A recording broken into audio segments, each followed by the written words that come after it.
So we are here. It is a Wednesday morning, 6 a.m. Eastern Standard Time. Many of us East Coast and West Coast or waking to news that Chris Paul and the LA Clippers will part ways. A very interesting time of events, obviously, with the Clippers issuing a statement around like 12 o'clock um the West Coast time, pretty much here 2 o'clock in the morning. I know Chris Haynes, he posted a tweet regarding Chris Paul around like 3 o'clock this morning. So since pretty much the headline, the Los Angeles Clippers are sending home future Hall of Fame point guard Chris Paul in a bizarre severing ties move, lead sources tell me. And that's by Chris Haynes.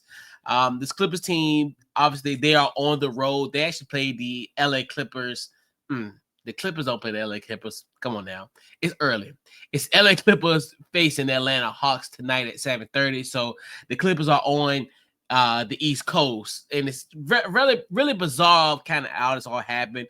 If we look at kind of the backstory of the Clippers are 5-16 on the season, 2-8 of their last 10 games, and they are second to last in the Western Conference. This is a very odd move, especially considering the fact we're not even we maybe hit the quarter mark of the. I don't even think we really, when you think about it, only 21 games ain't really a quarter. Um, we are really still early in the NBA season, and the fact that they did this in the middle of a road game in the middle of the night in December is really weird. Obviously, I can only go based solely on like kind of the information that we're getting now. So this is a fluid situation. So more details probably will come out as the hours progress. But that's the fact of Chris Paul, a guy that's pretty much one of your best players between him and Blake Griffin, to be unceremoniously, you know, gone. And you this man's in Atlanta, and he's pretty much gonna have to find a way home. I mean, he's gonna have to, fly back home. It's not like a situation where the Clippers had a home game and hey, you just chill at your house and don't come back. He's on the road with the team. He's got to go cross country back to LA after being in Atlanta. This situation almost ill reminds me of the Blake Griffin situation in a sense, not because obviously when Blake Griffin he signed a 5-year, I think it was like $171 million deal. At the point was ensuring that he was gonna be a Clipper for life, and then they trade him 7 months later to Detroit, and pretty much he lived happily ever after in Detroit and retired and did his thing. So it is really interesting of all this, how this all transpired.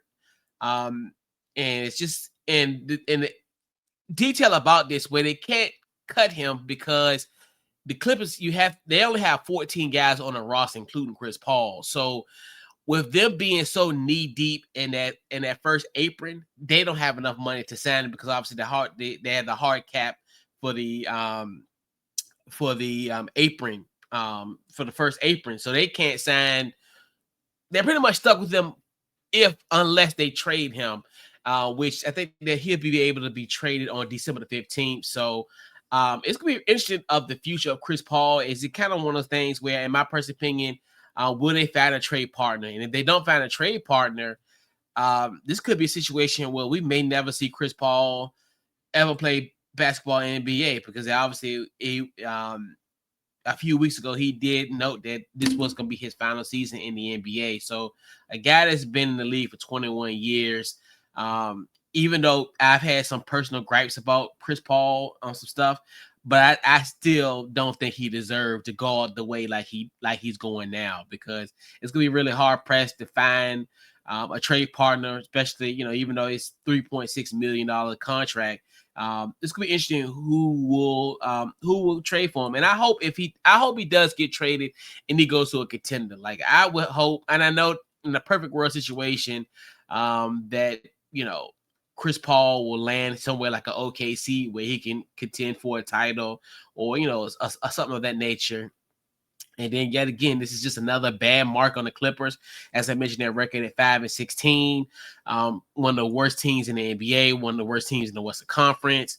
And the sad thing about them is, even in a bad season like this, and if they hit the lottery, guess what? That pick goes to OKC, a team that's probably on the verge of winning their second consecutive NBA title. So everything looks, this Clippers team is in disarray.